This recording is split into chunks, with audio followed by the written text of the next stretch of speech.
Hello dear students, heredity and evolution हा chapter आपण discuss करत आहोत. त्याच्या पहिल्या पार्टमध्ये आपण इंट्रोडक्शन बघितलं. हेरिडिटी कशाला म्हणायचं, जीन्स कशाला म्हणायचं, न्यूक्लिओटाइड काय असतात, कसे असतात, कुठं असतात. सो हा सगळा पार्ट आपण लास्ट लेक्चरमध्ये बघितलेला. होप तुम्ही सगळ्यांनी ते लेक्चर व्यवस्थित बघितलेलं आहे. आता आपण तोच पार्ट पुढे कंटिन्यू करूयात. त्या चॅप्टरमध्ये काही क्वेश्चन विचारलेले आहेत. See can you tell, can you recall, यामधले जे क्वेश्चन्स असतात ते बेसिकली तुमचं 9वीतलं 8वीतलं जे नॉलेज असतं ते रिफ्रेश करण्यासाठी असतात. सो आता ते जे क्वेश्चन्स आहेत, जसं की डीएनए म्हणजे काय, डीएनएचं स्ट्रक्चर, आरएनए म्हणजे काय, आरएनएचं स्ट्रक्चर.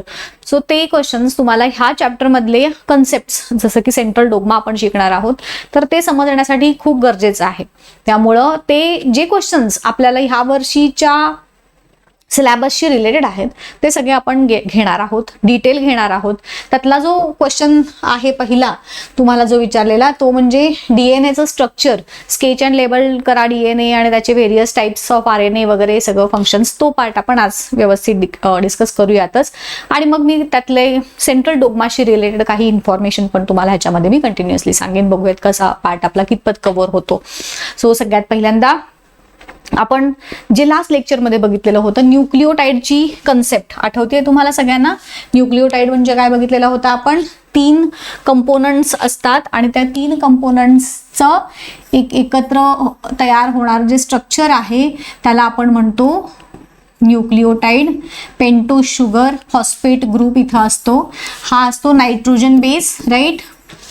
ही असते पेंटोज शुगर आणि हा असतो फॉस्फोरिक ऍसिड किंवा phosphate group. Phosphoric acid, phosphate group दोन्ही पण म्हणू शकता. ह्या तिघांचं मिळून जे स्ट्रक्चर बनलं, जो मोलिक्यूल बनला, याला आपण म्हटलं होतं न्यूक्लिओटाइड. आठवलं सगळ्यांना? आता बघा, हाच पार्ट आपण कंटिन्यू करूयात आणि आजच्या डीएनएच्या स्ट्रक्चरकडे वळूयात. सी, हा एक न्यूक्लिओटाइडचा मोलिक्यूल झाला, राईट. आता ह्यालाच अजून एक अशाच पद्धतीनं दुसरा न्यूक्लिओटाइडचा मोलिक्यूल अटॅच होईल. ठीक आहे, असाच लाईक धिस. परत पुन्हा याला देखील असाच एक न्यूक्लिओटाइड जोडला जाईल, लाईक धिस. हे nucleotides, n number of nucleotides अशा पद्धतीनं जोडले जातात.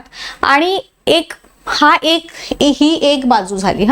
सो दिस विल बी डीएनएचं स्ट्रँड. आपण डीएनए कसं शिकलोय? दिस इज, इथे ह्या स्लाइड मध्ये पण तुम्हाला कडेनं दिसतोय ना. सो दिस इज आपला डीएनए, राईट. डीएनएचा हा जो एक स्ट्रँड आहे, आपण असं करू, त्याला आपण 2 वेगवेगळ्या रंगाने दाखवूयात. बघा, मी काय दाखवते. डीएनएचा एक स्ट्रँड असा दाखवला. So this 1 strand is made up of अशा प्रकारच्या n नंबर ऑफ न्यूक्लिओटाइडचा सिक्वेन्स. आता घेऊयात दुसरा. तुम्हाला समजण्यासाठी, तुम्हाला लक्षात येण्यासाठी फक्त मी हे इलस्ट्रेशन देत आहे. सो इकडच्या बाजूला असाच दुसरा न्यूक्लिओटाइडचा जो सिक्वेन्स असेल. आता याच्यामध्ये मात्र काय होतं बघा, इथं जी काय म्हणतात, अँटी पॅरलल हे रन होतात जेव्हा तुम्ही 2 स्ट्रँड्स दाखवता.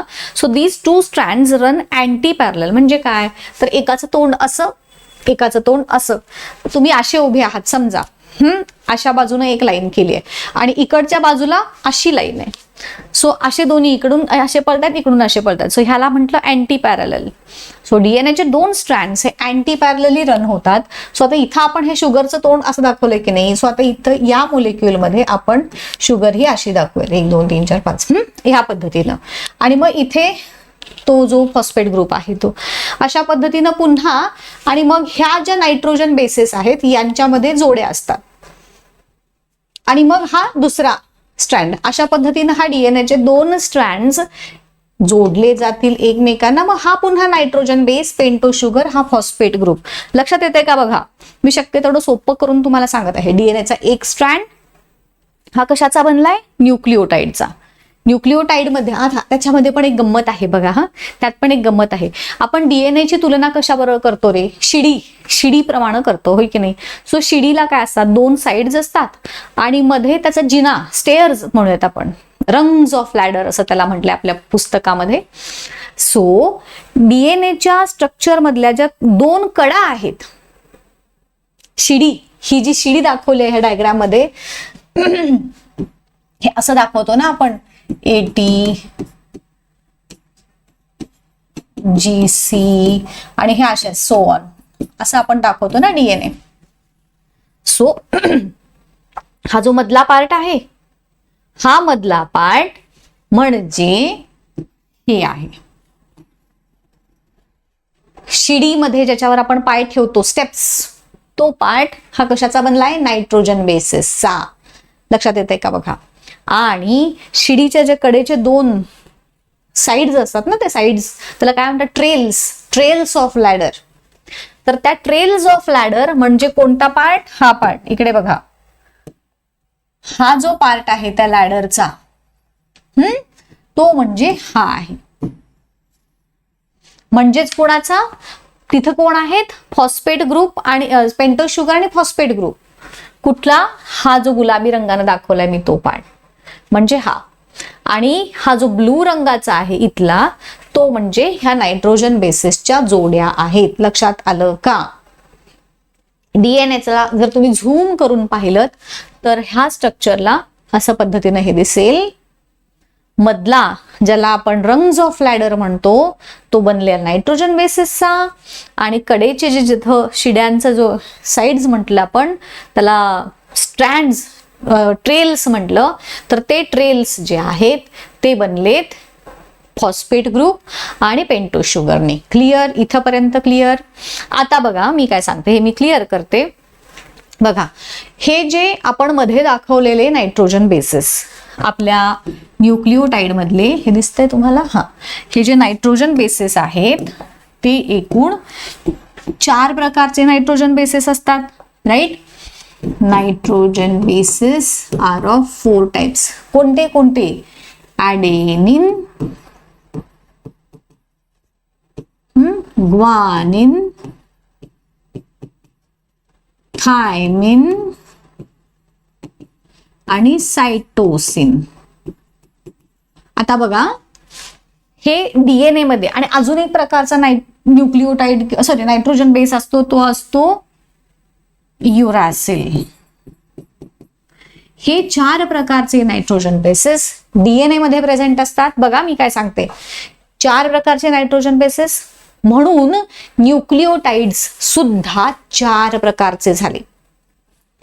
ज्या न्यूक्लिओटाइडला ॲडेनिन जोडलंय तो वेगळा, ज्याला ग्वानिन जोडलंय, ज्याला थायमिन जोडलंय, ज्याला सायटोसिन. आता आपण फक्त डीएनए बद्दल बोलतोय ना, म्हणून आपण युरॅसिलला आता काढूयात, युरॅसिलला नंतर आरएनए बघताना घेऊयात.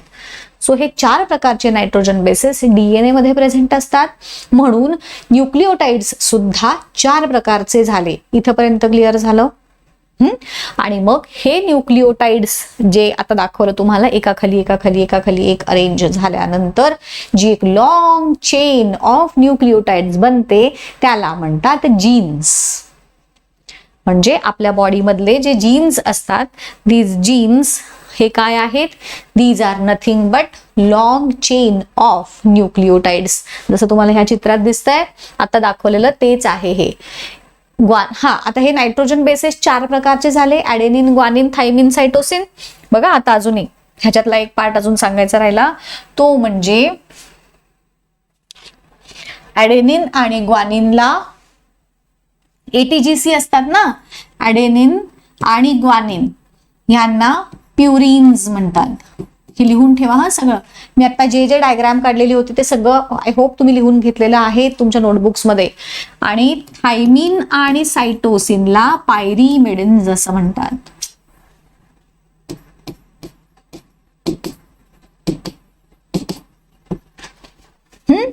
So always purine pairs with pyrimidine.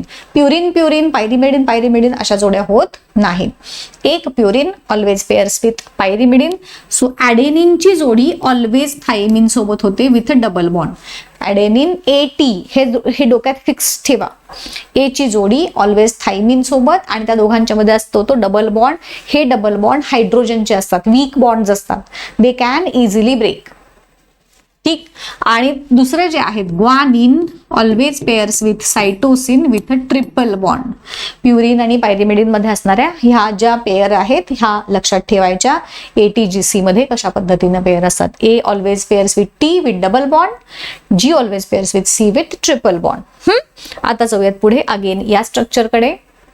डीएनएचं जे स्ट्रक्चर होतं हे न्यूक्लिओटाइड, मी जसं मगाशी दाखवलं तुम्हाला अँटी पॅरलल, तसं बघा ह्याचं तोंड इकडे चाललंय, या शुगरमध्ये हे असं दिसतंय. आणि मग AT मध्ये डबल बॉन्ड, GC मध्ये ट्रिपल बॉन्ड. आय होप हे तुम्हाला क्लिअर दिसतंय. मग काय झालं, हे शुगर ह्यातला बघा मगाशी जे सांगितलं ना तुम्हाला, हे जे निळे आहेत तिथं कोण आहेत, शुगर आणि फॉस्फेट ग्रुप, आणि हे मधले आहेत ते नायट्रोजन बेसिस.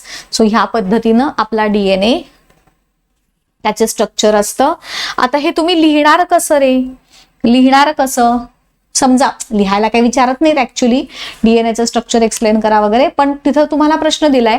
सो त्या प्रश्नाचं उत्तर तुम्ही ह्या पद्धतीनं लिहाल की वॅटसन आणि क्रिक या दोन सायंटिस्टनी हे मॉडेल प्रपोज केलंय. According to this model 2 threads or strands of nucleotides coil around each other to form a double helix. आता एकदा शिकवून झाल्यानंतर मग आता हे वाचताना तुम्हाला ते अजून जास्त छान पद्धतीनं क्लिअर होईल. म्हणजे 2 स्टेप्स मध्ये आपण शिकतो. एक म्हणजे पहिल्यांदा ती कन्सेप्ट समजून घेतोय. कन्सेप्ट समजून घेताना आपण आपल्या शब्दात समजून घेतलं. आता आपल्याला कळालंय ए काय, टी काय, कोणामध्ये कशा पेअर काय, बॉन्ड काय, सगळं. आता ते फक्त एक्सप्लेन किंवा एक्सप्रेस कसं करायचं आहे ते शिकून घ्या.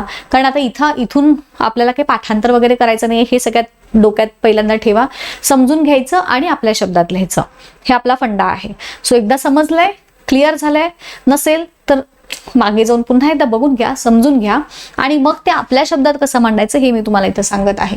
की मग this structure appears like a flexible ladder, each strand is made up of nucleotides. मग आता ह्याच्यामधले कीवर्ड्स मी जसं नेहमी तुम्हाला शिकवताना सांगते, प्रत्येक उत्तरामधले कीवर्ड्स काय काय आहेत, तर ह्यांच्यामधली वॅटसन आणि क्रिक हे 2 सायंटिस्टची नावं आहेत. मग हे कशाचं बनलेलं आहे, न्यूक्लिओटाइड्सचं बनलेलं आहे. डबल हेलिक्स फॉर्म होते. त्यानंतर नाही, न्यूक्लिओटाइड कसा बनलाय ते आपण इथं लिहिलंय की नायट्रोजन बेस, फॉस्फोरिक ऍसिड आणि शुगर ह्या तिघांची मिळून न्यूक्लिओटाइड बनलाय. हे आपण ह्या पॉइंट्स मध्ये एक्सप्लेन केलं. त्यानंतर पुढं काय लिहायचं, मग हे ॲडेनिन ग्वानिन आता तुम्हाला सांगितलेलं प्युरिन्स कोण, पायरिमिडिन्स कोण, मग ते दोन्ही हायड्रोजन बॉन्ड्सनी जॉईन झालेले आहेत. अल्टरनेटली जे शुगर मोलिक्युल्स, फॉस्फोरिक ऍसिड म्हणजे रंग्स ऑफ लॅडर आणि रेल्स ऑफ लॅडर जे मगाशी तुम्हाला सांगितलं होतं ते मी आणि एची डबल बॉन्ड वगैरे ट्रिपल बॉन्ड हा सगळा पार्ट इथे झाला. ही त्याची डायग्राम आहे. हे सगळं डीएनएचं स्ट्रक्चर झालं. आता नेक्स्ट क्वेश्चन असाच त्यातलाच जो विचारला होता ना की आरएनए काय असतो, आरएनएचे प्रकार. सो आरएनए एक लक्षात घ्या, डीएनए आणि आरएनए मध्ये फरक काय आणि सिमिलॅरिटीज काय. तर बोथ फरक सिमिलॅरिटीज असं सांगता येतील की डीएनए पण न्यूक्लिओटाइडचा बनलेला आहे, आरएनए पण न्यूक्लिओटाइडचा बनलेला आहे. परंतु डीएनए हा त्याच्यामध्ये काही टाइप्स नसतात, डीएनए एकच असतो. आरएनएचे मात्र 3 प्रकार असतात, mRNA, tRNA आणि rRNA. डीएनए मध्ये जे 4 न्यूक्लिओटाइड्स असतात, ॲडेनिन, ग्वानिन, थायमिन, सायटोसिन. आरएनए मध्ये टीच्या ऐवजी, दॅट इज थायमिनच्या ऐवजी असतं युरॅसिल. म्हणजेच जसं डीएनए मध्ये ए आणि टी ची जोडी होणार, तसं आरएनए मध्ये ए आणि टीच्या ऐवजी यू ची जोडी होणार with the same double bond वगैरे जो आहे तो. आता मग ह्याचे जे 3 टाइप्स आहेत आरएनएचे, त्यांचं स्ट्रक्चर प्रत्येकाचं वेगवेगळं आहे. प्रत्येक प्रकारचा जो आरएनए आहे तो कशा पद्धतीनं फॉर्म होतो, आपल्याला आता ही जी सेंट्रल डोग्मा प्रोसेस शिकायची आहे ह्या चॅप्टरमध्ये, तर त्यामध्ये हे सगळ्या आरएनए आणि डीएनएचा रोल आपल्याला बघायचा आहे. आणि हे डीएनए आणि आरएनए आणि त्याचे प्रकार हे आपण ऑलरेडी 9th मध्ये शिकलोय. ते एकदा रिकॉल झाले तुम्हाला की मग सेंट्रल डोग्माची प्रोसेस समजून घ्यायला तुम्हाला सोपं पडणार. आणि म्हणून आधी आपण आता बघूयात आरएनए आणि त्याचे 3 प्रकार. हा आपला आहे पहिला प्रकार, messenger RNA, that is mRNA त्याला शॉर्ट मध्ये आपण म्हणतो. इथे पण बघा हे न्यूक्लिओटाइड्स आहेत आपले. अगेन सेम त्याचं स्ट्रक्चर, म्हणजे मगाशी आपण जसं DNA मध्ये बघितलेलं होतं, इथं हा जो पार्ट आहे हा कोणते आपले पेंटोज शुगर आणि फॉस्फेट ग्रुप ह्यांचा बनलेला आहे, आणि हे जे आहेत हे आपले नायट्रोजन बेसेस, जसं सेम DNA मध्ये होतं. परंतु इथं जर स्ट्रक्चर बघितलं तर इथं काय आहे, एकच स्ट्रँड आहे. mRNA, DNA चे कसे 2 स्ट्रँड होते, तसा mRNA चा सिंगल स्ट्रँड आहे. त्याच्या मागचं पण रिझन आहे, ते आपण सेंट्रल डोग्मा शिकवताना मी तुम्हाला सांगेन की mRNA ला सिंगल स्ट्रँड का आहे ते. त्यानंतर दुसरा आहे रायबोझोमल RNA. आता ह्याच्यात बऱ्याचदा स्टुडंट्सना कन्फ्यूज होतं की रायबोझोमल RNA हा जो दिसतो तो गोल रायबोझोमल RNA आहे का, नाही, त्याच्या आतमध्ये हा जो सिंगल दिसतोय का, दिस इज रायबोझोमल RNA, आणि हा जो पूर्ण आहे तो रायबोझोम आहे. रायबोझोमल RNA is present inside the ribosome. आणि तिसरा प्रकारचा जो आहे इट इज ट्रान्सफर RNA और it is also non as tRNA. याच्यामध्ये पण न्यूक्लिओटाइड्स दिसतात. हे जे 3 दिसतात ह्याला न्यूक्लिओटाइड्सचा तो सिक्वेन्स आहे, पण इथं 3च आहेत आणि इथं खूप आहेत. त्याच्याही मागचं रिझन आहे, आपण सेंट्रल डोग्मा शिकवत असताना मी तुम्हाला सांगेन ते व्यवस्थित. आता फक्त ह्यांचं इंट्रोडक्शन करून घ्या, ओळख करून घ्या सगळ्यांची, आणि मग जसं एखादा मित्र असतो, पहिल्या दिवशी आपण त्याचं नाव काय, गाव काय, कुठं राहतो एवढंच विचारतो. जसं जसं त्यांची आपण सहवास वाढतो तसं तसं आपल्याला त्यांच्याबद्दल अजून जास्त कळत जातं ना, तसंच आहे हे. आता फक्त ओळख करून घ्या ह्या सगळ्यांची. ऑलरेडी आपली ओळख 9वी मध्ये झाली आहे खरं तर, परंतु परत ते गावाला गेले होते बरेच दिवस तुमचं कॉन्टॅक्टमध्ये नाही, मग विस्मरणात येतं ना, तसं काहीच. त्यामुळे आत्ता ह्यांची ओळख करून घ्या. लक्षात ठेवा mRNA, rRNA आणि tRNA. सो प्रत्येकाचं स्ट्रक्चर वेगळं आहे, ते परफॉर्म करत असणारं फंक्शन देखील वेगळं आहे. सो बेसिकली हे जे त्याचे 3 टाइप्स आहेत ते कोणतं फंक्शन परफॉर्म करतात त्याच्याच वरती बेस्ड आहे. सो जो पहिला RNA आहे आपला मेसेंजर, नावातच त्याच्या हे आहे की तो काहीतरी मेसेज घेऊन आलाय, जो ऍक्च्युली न्यूक्लियस मधून घेऊन आलेला मेसेज आहे हा, तो मेसेज घेऊन येतो म्हणून तो मेसेंजर RNA. रायबोझोमल RNA हा रायबोझोम मध्ये प्रेझेंट असतो, which is related to protein synthesis. आणि tRNA ट्रान्सफर RNA तो काहीतरी ट्रान्सफर करतोय, इकडून इकडे पाठवायचं, द्यायचं काम करतोय, म्हणून तो ट्रान्सफर RNA. याच्या स्ट्रक्चर मध्ये बघितलं तर इथं वर तुम्हाला अमिनो ऍसिड्स दिसत आहेत. उसके पीछे भी एक स्टोरी है, वो हम सेंट्रल डोग्मा जब सीखेंगे तब मैं तुम्हें बताऊंगी. सो RNA चे जे 3 प्रकार, हे जसं पहिलं इम्पॉर्टंट आहे DNA, तसं सेकंड इम्पॉर्टंट न्यूक्लिक ऍसिड जे आहे ते RNA आहे. न्यूक्लिक ऍसिड का म्हणतो, because it was first found in the nucleus. नंतर कळलं की RNA हा सायटोप्लाझम मध्ये प्रेझेंट असतो खरं तर, आणि DNA आपल्या मायटोकॉन्ड्रियामध्ये वगैरे पण प्रेझेंट असतो, तुम्हाला माहिती आहे. बट फर्स्ट टाइम जेव्हा हे आपल्याला सापडलं ते न्यूक्लियस मध्ये सापडलं, म्हणून त्याला आपण न्यूक्लिक ऍसिड असं म्हणतो, राईट. हे देखील न्यूक्लिओटाइडचं बनलेलं आहे. पेंटोज शुगर, फॉस्फेट ग्रुप याच्यामध्ये देखील आहेत. फक्त मी जसं मगाशी म्हणलं होतं तसं थायमिनच्या ऐवजी युरॅसिल आहे. आणि मग ह्याचे फंक्शन्स, हे सगळ्यांचा तिघांचाही एकच रोल आहे, आणि that is they play an important role in protein synthesis. आपल्या बॉडीमध्ये जे वेगवेगळे प्रोटीन्स बनणार आहेत ते प्रोटीन बनवण्यासाठी ह्यांचा रोल क्रुशियल आहे. क्रुशियल म्हणजेच इम्पॉर्टंट. आता ह्यांचे टाइप्स मी जसं म्हणलं 3 प्रकार असतात. रायबोझोमल RNA जो रायबोझोम मध्ये प्रेझेंट असतो, मेसेंजर RNA प्रोटीन सिंथेसिसची इन्फॉर्मेशन मेसेज घेऊन येतो म्हटलं ना मी तुम्हाला. सो जी काही DNA मध्ये प्रोटीन सिंथेसिसची साठीचे जे इन्फॉर्मेशन काय असतं ते मी सगळं सांगणार आहे तुम्हाला सेंट्रल डोग्मा. आता त्याचं लोड घेऊ नका फार, जस्ट हे 9वीत शिकलोय तेच आपण रिकॉल करूयात. इम्पॉर्टंट जी काही इन्फॉर्मेशन आहे रिलेटेड टू प्रोटीन सिंथेसिस ती न्यूक्लियस मधून सायटोप्लाझम मध्ये घेऊन येतो मेसेजच्या फॉर्म मध्ये, म्हणून तो मेसेंजर RNA. आणि ट्रान्सफर RNA अमिनो ऍसिड, त्याच्या डोक्यावरती अमिनो ऍसिड दिसलं होतं ना आता, so it carries amino acid म्हणून तो ट्रान्सफर RNA. हे झाले आपले DNA आणि RNA यांचे प्रकार. त्याच्यानंतर तुमच्या इथं हे काही क्वेश्चन्स दिलेत, ह्याच्यात काही खूप इम्पॉर्टंट असा ह्या क्वेश्चन्सचा रोल नाही आहे. आपल्या याच्यामध्ये जेनेटिक डिसऑर्डर्स आणि काही एक्झाम्पल्स विचारलेले होते. जस्ट मी एक प्रश्न विचारलाय म्हणून देते. जसं DNA, आता मी कसं सांगितलं DNA RNA तुम्हाला खूप डिटेल शिकवले, बिकॉज ते आपल्या चॅप्टरची गरज आहे. DNA काय, RNA काय, कसं आहे सगळं स्ट्रक्चर हे जेव्हा समजतं तेव्हा तुम्हाला सेंट्रल डोग्मा समजायला जास्त सोपं जातं. तसं ह्याचा स्पेसिफिक असा काही रोल नाही आहे. जस्ट जेनेटिक डिसऑर्डर्स म्हणजे आपल्या क्रोमोझोम किंवा जीन्सच्या स्ट्रक्चरमध्ये काहीतरी बिघाड झाल्यानंतर जे डिसऑर्डर्स आपल्याला होतात त्याला आपण जेनेटिक डिसऑर्डर्स म्हणतो. मोनोजेनिक आणि पॉलिजेनिक डिसऑर्डर्स हे आपण 9वीत शिकलेलो होतो. हे त्याचे काही एक्झाम्पल्स आहेत. पॉलिजेनिक डिसऑर्डर ते असं ब्लड प्रेशर वगैरे आहेत, हे काही नावं आहेत आपली 9वीतलीच आहेत ही. Blood pressure, heart disorder. Poly म्हणजे काय? Many genes. मेनी जीन्समध्ये चेंजेस होऊन जे होतात ते पॉलिजेनिक.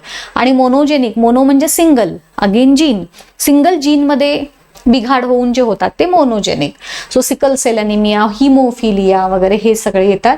मोनो आणि पॉलिजेनिक डिसऑर्डर्स हे काही त्याची एक्झाम्पल्स आहेत. हे सगळं आपण 9वीमध्ये ऑलरेडी बघितलेलं आहे. ह्याचा काही खूप विशेष रोल नाही ह्या चॅप्टरमध्ये. सो हे जस्ट एकदा वाचून सोडून दिलं तरी चालेल. बट येस, DNA आणि RNAचे स्ट्रक्चर्स मात्र व्यवस्थित समजून घ्या, ते प्रॅक्टिस करा, त्याच्या नोट्स काढून ठेवा. मी जे आता लिहून दिलं होतं ते सगळं व्यवस्थित तुमच्या नोटबुक्समध्ये ठेवा. लेक्चर कसं वाटलं मला नक्की कळवायला विसरू नका. इथेच थांबणार आहे मी. भेटूयात पुढच्या व्हिडिओमध्ये. तोपर्यंत हे अभ्यास व्यवस्थित करून ठेवा. ठीक आहे, चलो बाय बाय.